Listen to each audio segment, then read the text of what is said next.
Ya, hari ini tadi Bapak Presiden bertolak ke Korea untuk menghadiri KTT APEC. Kurang lebih dia akan berada di Korea selama 3 hari. Semoga pastinya semua perjalanan lancar.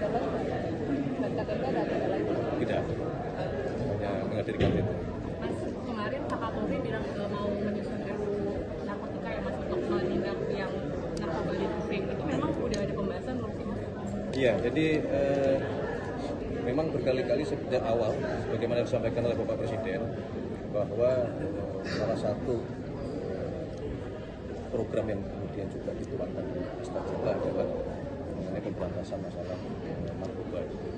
Kita semua tahu bahwa narkoba salah satu ancaman yang sedemikian berat yang hari ini sudah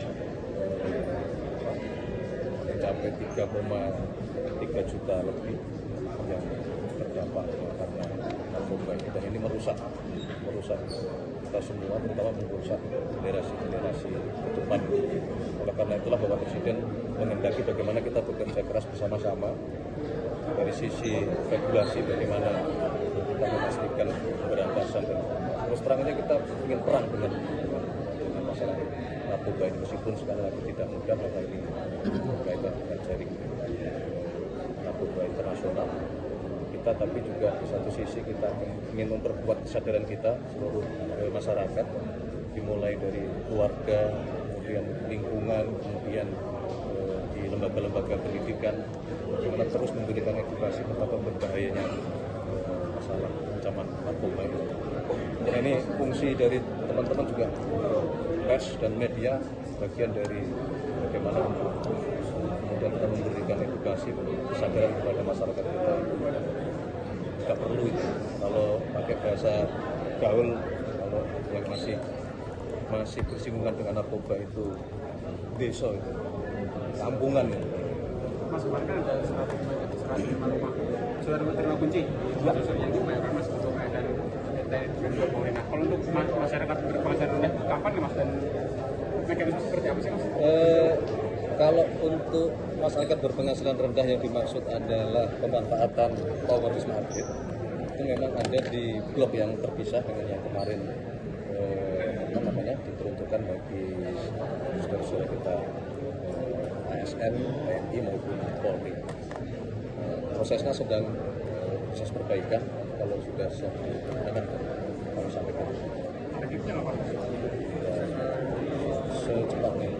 Mas, kemarin kan juga Bu Nanik juga Cukup lah jadi ketua Mas, soal revolusi Polri itu Mas, perkembangannya sampai mana Mas? Perbedaan ketua pelaksana program MBG sama kepala BG itu apa sih Mas sebenarnya Mas? Dan itu kan jadi begini, untuk membantu Badan Gizi Nasional, kemudian pemerintah, Bapak Presiden membentuk yang namanya tim koordinasi. Nah, jadi kalau pertanyaannya tentang ketua harian, itu hanya ketua harian untuk di tim koordinasinya saja, bukan di BGN-nya, tapi di tim koordinasinya. Tim koordinasi inilah yang kemudian secara lintas sektor, lintas kementerian diharapkan bisa memperkuat tata kelola pelaksanaan MBG. Berarti yang megang program ini tetap kepala BG Iya. pelaksanaan segala macam. Iya.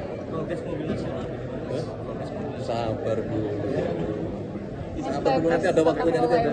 Biar ada Mas, kesempatan lagi. soal perkembangan reformasi Polri, perkembangan reformasi Polri. Informasi perkembangannya gimana? Tunggu, tinggal Kenapa diumumkan aja, tinggal menunggu waktunya. Kapan depannya Mas? Tunggu nanti kita Kalau nama pahlawan, sampaikan. Hah? Nama pahlawan. Nama pahlawan kami sudah menerima secara resmi dari Kemensos, hasil dari Dewan Gelar Tanda Jasa, sedang dipelajari oleh Bapak Presiden, karena memang cukup banyak nama-nama yang diajukan. Mohon waktu, jadi kalau sudah waktunya Bapak Presiden sudah bisa nanti akan mengumumkan. kalau nama Pak Soeharto apakah akan dilolos? Termasuk yang diusulkan. Akan ada berapa Mas yang akan dipilih, kan ada 40 yang diusulkan? Tidak ada angka yang baku mengatur harus berapa. Tapi tanggal 10 November ya Mas nanti. kita upayakan seperti itu. Biasanya seperti itu. Mas, Pak Dasko kemarin ketemu Pak Presiden Iya, Pak. bahas apa? Bahas apa ya, Mas? Tanya Pak Dasko dulu. Kalau perpres ojol gimana Mas update? Hah? Perpres ojol terkait ojol. Tunggu sebentar. Mas, soal WUS dong. Apakah itu benar jadi beban negara, Mas? Apakah benar itu jadi beban negara? Sebagaimana pernah saya sampaikan juga kemarin di dalam ratas juga itu bagian dari salah satu yang dibicarakan. Pemerintah sedang mencari skema yang terbaik, termasuk perhitungan angkanya, termasuk kemungkinan untuk kita bisa meminta kelonggaran dari sisi waktu pembayaran. Kemarin Pak Erlangga bilang mau dibahas itu sama Presiden itu kapan? Ya kemarin dibahas, kemudian Pak Erlangga, Menko Minfo, Menteri Keuangan, kemudian CEO Danantara diminta untuk sebagaimana tadi yang saya sampaikan menghitung lagi detailnya, kemudian opsi-opsi untuk meminta misalnya perpanjangan masa pinjaman bagian nanti dari skenario kita yang terbaik. Tapi intinya kita kewajiban kita semua, kewajiban pemerintah adalah untuk menyediakan transportasi publik yang sebaik-baiknya. Tidak hanya bus, mulai dari transportasi kereta api ya, non kereta api cepat, transportasi bus, transportasi kapal, semuanya sedang coba kita perbaiki.